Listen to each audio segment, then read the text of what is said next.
ஸ்னேகா வந்து ஹாய் சிவா அப்படின்னு சொல்லிட்டு கிட்ட வராங்க. உடனே ஸ்னேகாவை பார்த்துட்டு அப்படியே செம்மையா டென்ஷன் ஆயிடுறாரு சிவா. என்ன சிவா என்கிட்ட பேசக்கூடாதா? பார்த்தல்ல, நீ வந்துட்டேன்னு சொல்லிட்டு தான் இந்த ஃபங்க்ஷனே நான் கலந்துக்கிட்டேன். இல்லைன்னா கலந்துருக்கவே மாட்டேன் சிவா.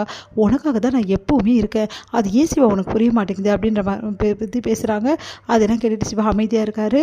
அடுத்து வந்து வாங்க சிவா அப்படின்னு சொல்லிட்டு அங்கே இருக்கிறவங்க வந்து வரவேற்கிறாங்க. எப்படி இருக்கீங்க அப்படின்னு, உங்கள் ஒய்ஃபை நீங்கள் கூட்டிகிட்டு வரலையா அப்படின்னோடனே, அவங்க ஒய்ஃப் சரியான பட்டிக்காடு, அவளுக்கு ஒன்றுமே தெரியாது, அவளை போய் கூட்டின்னு வந்து என்ன பண்ணுறது, அதனால தான் சிவா வந்து வீட்டில் விட்டுட்டு வந்திருக்காரு அப்படின்ற மாதிரி சொல்கிறாங்க. அதெல்லாம் ஒன்றும் விட்டுட்டு வரல, என் புருஷன் என்னை கூட கூட்டிகிட்டு தான் வந்திருக்காரு.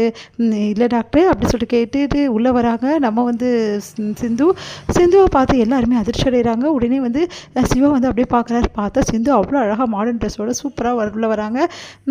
ஹலோ சார் அப்படின்னு சொல்லிட்டு அவங்களுக்கும் வந்து கை கொடுக்குறாங்க.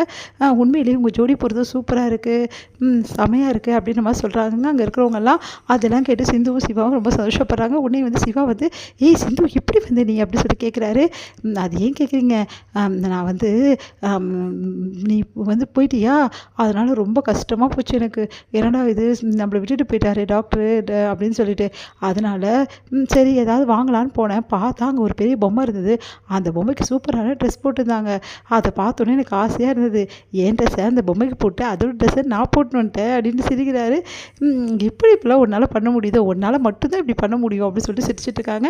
ரெண்டு பேருமே விழுந்து வந்து சிரிச்சிட்டு இருக்கிறத பார்த்துட்டு செமையாக காண்டாகிறாங்க ஸ்னேகாவால் தாங்கிக்க முடியல. இப்போ எதுக்கு இங்கே வந்து அப்படி சொல்லிட்டு உடனே வந்து வாங்க அப்படி சொல்லிட்டு கப்பிள்ஸ் எல்லாமே வந்து டான்ஸ் பண்ணலாம் அப்படின்ற மாதிரி சொல்கிறாங்க. அதுக்கு டான்ஸா அப்படின்னோடனே, என்ன டாக்டர் டான்ஸ் ஆட தெரியாதா உனக்கு?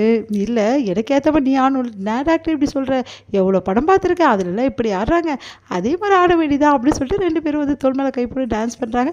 அதெல்லாம் பார்த்துட்டு இன்னும் டென்ஷன் ஆகிடுறாங்க. ஸ்னேகாவில் தாங்கிக்க முடியல, செம கடுப்பாகிறாங்க. உடனே வந்து அப்படியே பார்த்து டென்ஷன் ஆகுது. என்ன ரொம்ப புகையுதோ, பயங்கரமாக எரியுது போட்டுருக்குது அப்படின்ற மாதிரி ஸ்னேகா பார்த்து கேட்க, ஏய் சிந்து ஓவராக தான் பண்ணிகிட்ருக்கேன், நான் இருக்க வேண்டிய இடண்டியது, நானும் சிவாவும் சந்தோஷமாக இருக்க, ஒரு நிமிஷமாவது விட்றியா? என்ன அநியாயமாக இருக்குது, புருஷன் பொண்டாட்டி சந்தோஷத்தை நீ தான் கெடுக்கிற, நீ என்னமோ நான் வந்து கெடுக்கிறேன்ற மாதிரி பேசுகிற. பாரு ஏற்கனவே சொன்னது தான், தேவையில்லாமலாம் பண்ணிகிட்ருக்காது, உன் வேலையை பார்த்துட்டு போ அப்படின்னு பார்த்துக்கிறேன்டி ஒன்று அப்படின்றாங்க.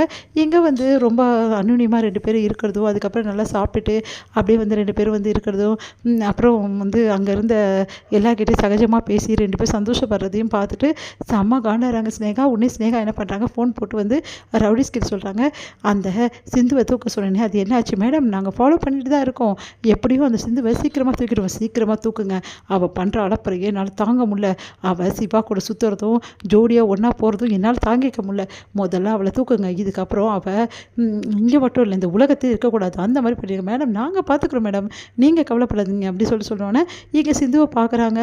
ஸ்னேகா பார்த்துட்டு வந்து இருக்குடி, சிவா கூட அவ்வளோ அன்னியமாக இருக்க, என் கண்ணு முன்னாடியே அவள் கையை பிடிக்கிற, அவனுக்கு வந்து ஊட்டி விடுற, எல்லாம் பண்ணுறியா, உன்னை சும்மாவே விட மாட்டேன்டி, கூடி சீக்கிரம் இருக்குடி, சிவா இந்த ஊரை விட்டு போகும்போது கண்டிப்பாக உன்னோட போக மாட்டான்டி, உனக்கு இருக்குடி, இதுக்கப்புறம் இந்த உலகத்தில் நீ இருந்தா தானே அப்படி சொல்லிட்டு அப்படியே பார்த்து முறைக்கிறாங்க. உடனே வந்து அந்த இருக்காள் ஸ்னேகா, அவள் என்னை பார்த்து முறைச்சிட்டே இருக்காரு டாக்டரு, எப்போ பார்த்தாலும் முறைச்சிட்டே இருக்கா, எனக்கு ரொம்ப பயமாக இருக்குது டாக்டர், நீயா பயந்துருவ, சும்மா ஓவராக பண்ணாத சிந்து அப்படின்றாரு. இல்லை டாக்டர் உண்மையிலே முறைச்சிட்டே தான் இருக்கா, எனக்கு என்னமோ அவள் எதுவும் செய்ய போகிறான்னு தோணுது, என்ன செய்வா அப்படின்னோடனே, அதான் எனக்கே தெரியல டாக்டர், ஆனால் அவள் எதுவும் செய்ய போகிறா டாக்டர், அது மட்டும் எனக்கு தெரியுது, ஏன்னா அவள் என்னை பார்க்குற பார்வை எல்லாமே அப்படி தான் இருக்குது டாக்டர், நீ பயப்படாத சிந்து, நான் இருக்கேன்ல, நான் பார்த்துக்கிறேன், அந்த ஸ்னேகாவால் உனக்கு எந்த பிரச்சனையும் வராது, எனக்கு பிரச்சனை வந்தால் எந்த பிரச்சனையும் இல்லை டாக்டர், நான் பார்த்துப்பேன், ஆனால் உனக்கு வந்துட்டா அதான் டாக்டர் பயமாக இருக்குது அப்படின்னு யோசிக்கிறாங்க.